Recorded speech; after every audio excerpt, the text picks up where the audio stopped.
Buenas tardes, yo soy el subintendente de Menestín Mejía de la Escuela de Telemática. Para esta ocasión les vamos a mostrar el desarrollo de un circuito electrónico con transistores MOSFET y RF9530N realizado tanto en el simulador Proteus como en una protoboard con sus respectivos elementos electrónicos. Para esta primera simulación en Proteus contamos con una batería de 12 voltios y otra de 10 voltios, asimismo dos resistencias conectadas en serie, cada una de 900 ohmios, y nuestro transistor MOSFET y RF9530N.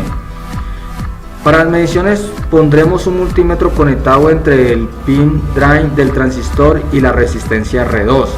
En el pin gate se conectan las resistencias R1 y R2 y le ingresa el voltaje a través de un interruptor.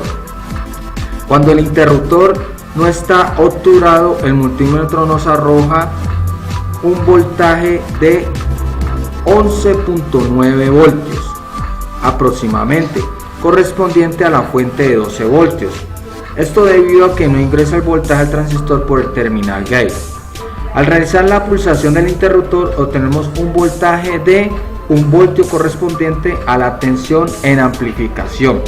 Posteriormente realizamos el circuito en la protoboard utilizando una fuente de voltaje configurada a 10 y 12 voltios.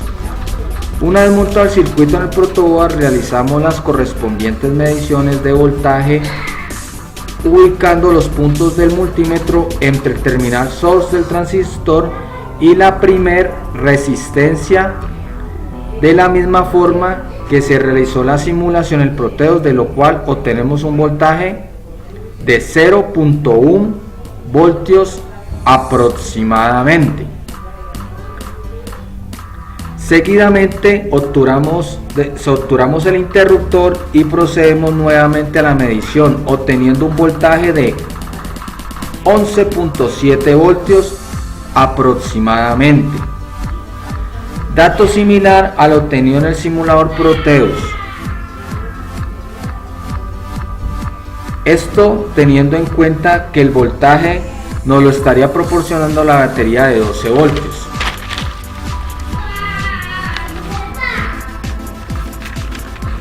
Para esta siguiente simulación en el Proteus contamos con una resistencia de 100 ohmios y una de 1 kilo ohmios, de igual forma con un interruptor conectado entre la resistencia R1 y el terminal gate del transistor, el cual permite el paso del voltaje de una batería de 10 voltios y 12 voltios.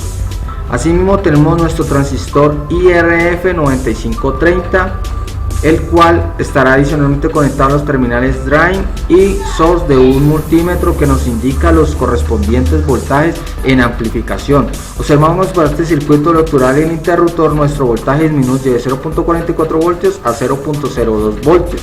Y al volver a desauturar nuevamente el voltaje se restablece a 0.44 voltios. Esto teniendo en cuenta que al ingresar el voltaje al terminal gate, este estaría suministrando un voltaje en amplificación de 0.02 voltios. Seguidamente realizamos las mediciones en el protoboard con dos resistencias de 900 ohmios cada una y los mismos componentes mencionados en el simulador Proteus, trabajando con los mismos tensiones de 10 y 12 voltios en la fuente de voltaje.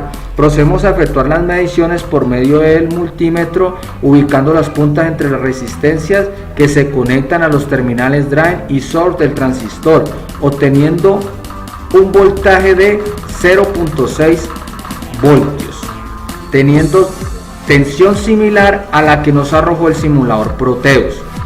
Si efectuamos la obturación del interruptor, el multímetro nos da un voltaje de 0 voltios. Observamos que al igual que en la simulación, el voltaje disminuye para la tensión en amplificación. Ya para terminar con este análisis de circuito, nombraremos algunas conclusiones resultantes del laboratorio. Primera, este tipo de transistores funcionan a altas frecuencias. Segundo, el voltaje aplicado en el circuito no fue suficiente para excitar el transistor y por lo tanto la amplificación fue mínima, tendiente a 0 voltios. Tercero, fue necesario la utilización de resistencias de 500 ohmios en adelante para poder transmitir corriente al transistor. Cuarto, cuando las dos resistencias se ubicaron en el pin gate, Los voltajes se redujeron de 0 voltios cuando el interruptor estaba obturado y de 6 voltios sin obturar. Quinto, cuando las resistencias se ubicaron entre el pin gate y source, el voltaje se mantuvo de 0 voltios cuando el interruptor estaba obturado y de 12 voltios sin obturar. Sexto, al aplicar voltaje conduce y cuando no hay voltaje en el gate no conduce. Séptimo, el voltaje aplicado con el gate permite hacer que fluya o no corriente entre el drain y el source. 8. Queda demostrado que en estos transistores la conducción se produce por tensión y no por corriente. Muchas gracias por su atención. Espero este video les sirva para conocimientos de circuitos con transistores MOSFET. Hasta una próxima oportunidad.